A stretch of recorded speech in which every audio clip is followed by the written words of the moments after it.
नमस्कार। आकाशवाणी से प्रस्तुत है समाचार प्रभात।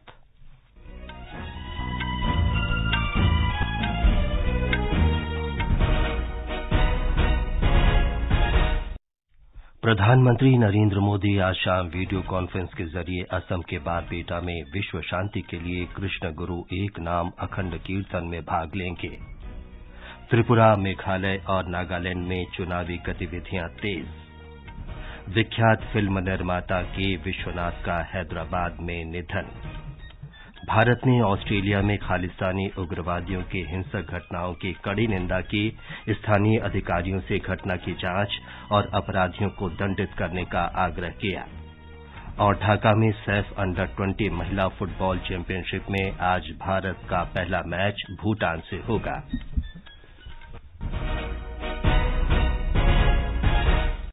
समाचार प्रभात के साथ मैं विमलेंदु पांडे। प्रधानमंत्री नरेंद्र मोदी आज शाम वीडियो कॉन्फ्रेंस के जरिए असम के बारपेटा में विश्व शांति के लिए कृष्ण गुरु एक नाम अखंड कीर्तन में भाग लेंगे। प्रधानमंत्री कृष्ण गुरु सेवाश्रम के श्रद्धालुओं को भी संबोधित करेंगे। इस कार्यक्रम में केंद्रीय मंत्री सर्बानंद सोनोवाल और असम सरकार के कई मंत्री भी शामिल होंगे। एक रिपोर्ट। पहली बार कोई प्रधानमंत्री कृष्ण गुरु सेवाश्रम के किसी कार्यक्रम में शिरकत करेगा। विश्व शांति के लिए कृष्ण गुरु एक नाम अखंड कीर्तन कृष्ण गुरु सेवाश्रम में 6 जनवरी से 1 महीने तक चलने वाला कार्यक्रम है। गौरतलब है कि कृष्ण गुरु सेवाश्रम की स्थापना वर्ष 1974 में निचले असम के बरपेटा जिले के नक्षत्र गांव में की गई थी। कृष्ण गुरु सेवाश्रम ने शिक्षा, स्वास्थ्य और आध्यात्मिकता के क्षेत्र में काम किया है। मानस प्रतिम शर्मा, आकाशवाणी समाचार, गुवाहाटी। त्रिपुरा, मेघालय और नागालैंड में चुनावी गतिविधियां तेज हो गई हैं। त्रिपुरा में विधानसभा चुनाव का प्रचार जोर पकड़ता जा रहा है। भारतीय जनता पार्टी के राष्ट्रीय अध्यक्ष जगत प्रकाश नड्डा समेत पार्टी के शीर्ष नेता अमरपुर और पाबिया-चेरा में चुनावी सभाओं को संबोधित करेंगे। श्री नड्डा के अलावा केंद्रीय मंत्री स्मृति ईरानी भी नलचार और टाउन बोरदोवली में पार्टी प्रत्याशियों के समर्थन में चुनावी रैली में भाग लेंगी। राज्य में मतदान 16 फरवरी को होगा और 2 मार्च को मतगणना होगी। इसी दिन मेघालय और नागालैंड विधानसभा चुनाव के वोटों की गिनती भी होगी। मेघालय में विधानसभा चुनाव के लिए नामांकन दाखिल करने की प्रक्रिया चल रही है। 7 फरवरी तक नामांकन पत्र दाखिल किए जा सकते हैं।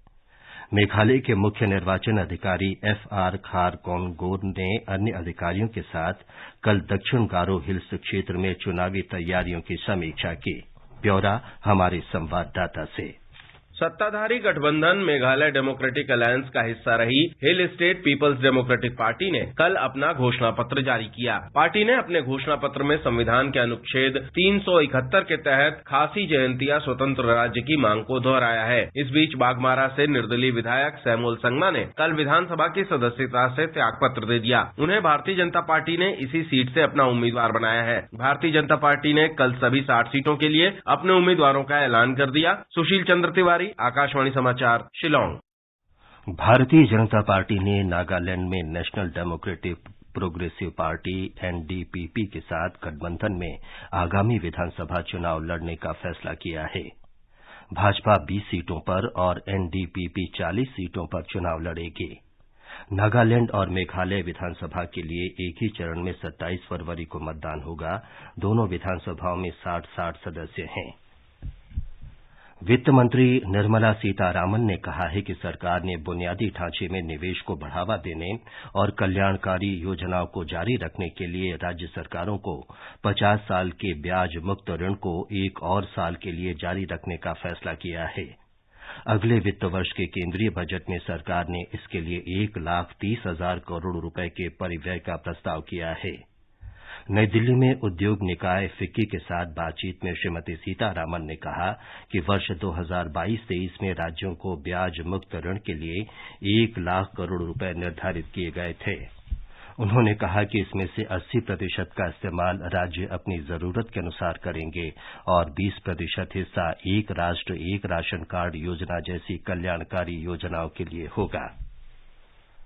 केरल के वित्त मंत्री KN बालागोपाल आज सवेरे 9 बजे विधानसभा में राज्य का बजट प्रस्तुत करेंगे। कल विधानसभा में बजट से पहले की आर्थिक समीक्षा पेश की गई थी। राज्य विधानसभा में प्रस्तुत आर्थिक समीक्षा में कहा गया है कि वर्ष 2021-22 में राज्य की अर्थव्यवस्था मजबूत हुई है। ये समाचार आकाशवाणी से प्रसारित किए जा रहे हैं।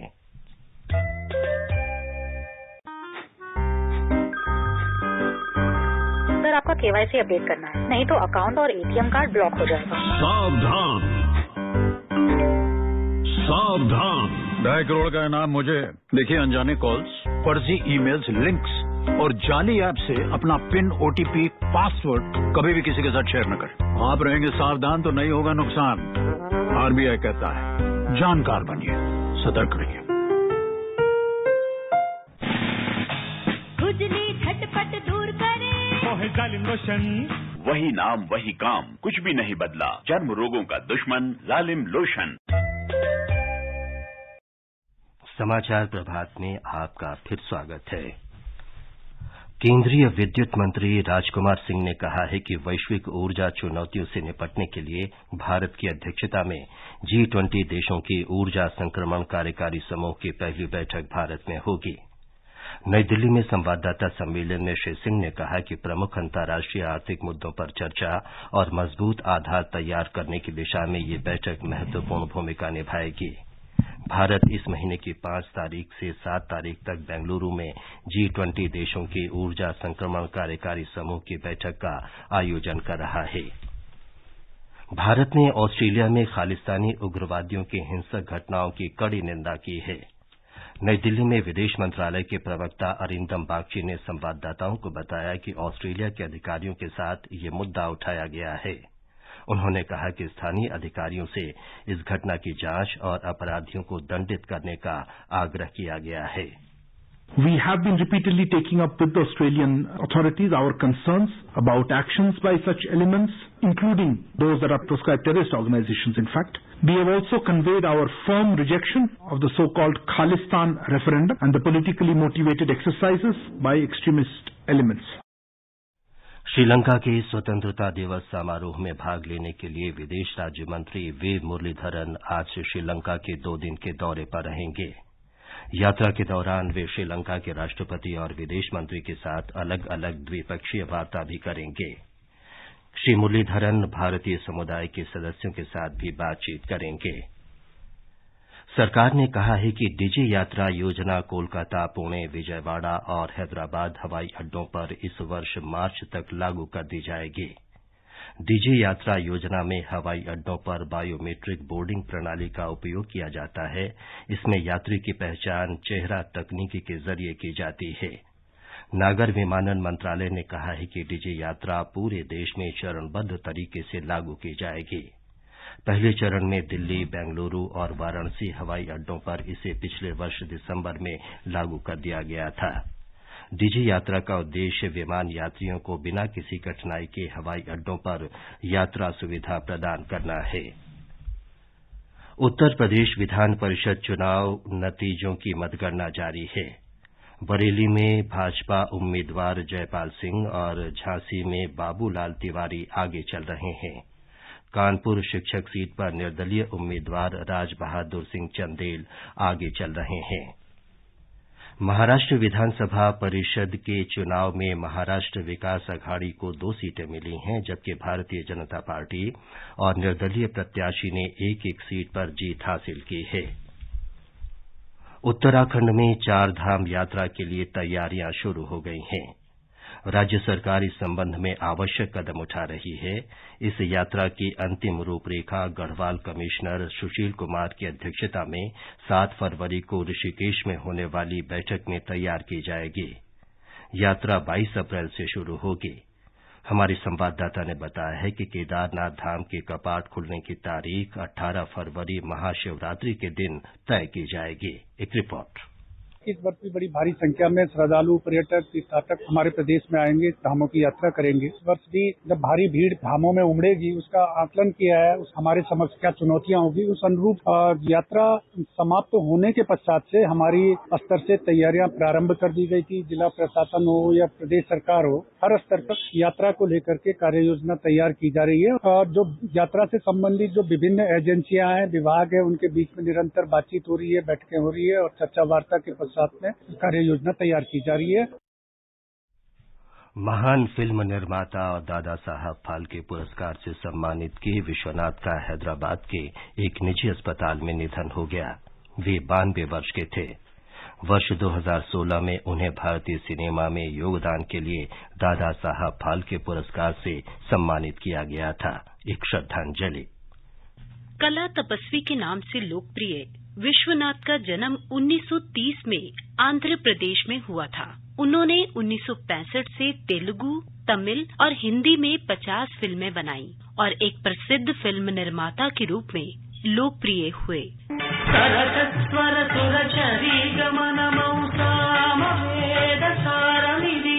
ध्वनि कलाकार के रूप में अपने फिल्मी करियर की शुरुआत करते हुए उन्होंने शंकर भरणम, सागर संगमम, स्वाति मुत्यम, सप्तपदी, कामचोर, संजोग और जाग उठा इंसान जैसी पुरस्कृत फिल्मों का निर्देशन किया।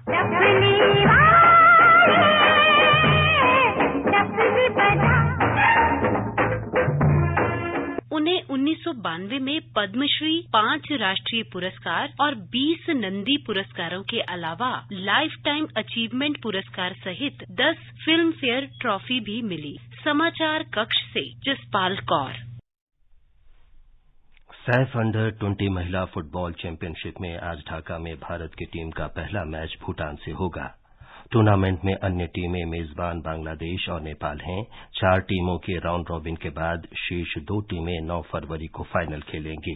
भारत का मुकाबला 5 फरवरी को बांग्लादेश से और 7 फरवरी को नेपाल से होगा। और अब समाचार पत्रों की सुर्खियों के साथ हैं जागृति शर्मा। धन्यवाद विमलेंदु। अमरीकी शोध कंपनी हिंडनबर्ग की रिपोर्ट पर संसद में हंगामा अखबारों की बड़ी खबर है। जनसत्ता की सुर्खी है, रिजर्व बैंक ने बैंकों से अदानी समूह को दिए गए कर्ज का ब्यौरा मांगा। भारतीय स्टेट बैंक ने कहा 30,000 करोड़ रुपए दिए गए कर्ज। पंजाब नेशनल बैंक का कहना है 7,000 करोड़ रुपए का दिया है कर्ज। उधर अदानी समूह के हवाले से पत्र लिखता है, बाजार में उतार चढ़ाव के कारण अनुवर्ती सार्वजनिक निर्गम एफपीओ को लिया वापस। बजट में सोना चांदी पर सीमा शुल्क बढ़ाने और अमरीकी केंद्रीय बैंक फेडरल रिजर्व की ब्याज दर बढ़ाने की खबर पर राजस्थान पत्रिका का शीर्षक है, पहली बार सोना 60,000 के पार, चांदी 74,000 के ऊपर। वैश्विक स्तर पर भी जबरदस्त उछाल। उधर करदाताओं पर दैनिक भास्कर का विश्लेषण है, भारत की बड़ी आबादी में आयकर चुकाने वाले 2 करोड़ भी नहीं। इनकम टैक्स में 48% की हिस्सेदारी यूपी, बिहार और मध्य प्रदेश समेत 5 राज्यों की है। अमर उजाला की बड़ी खबर है, प्राथमिक कृषि ऋण समितियां गांव में जनसेवा केंद्रों के रूप में करेंगी काम। 300 से ज्यादा सेवाएं मिलेंगी। सहकारिता मंत्रालय तथा इलेक्ट्रॉनिकी और सूचना प्रौद्योगिकी मंत्रालय में हुआ समझौता, बढ़ेगा रोजगार। जनसत्ता की खबर है, सिविल सेवा परीक्षा के जरिए रेलवे प्रबंधन सेवा में भर्ती। रेल मंत्रालय ने किया फैसला, वर्ष 2023 से संघ लोक सेवा आयोग की सिविल सेवा परीक्षा के जरिए की जाएंगी नियुक्ति।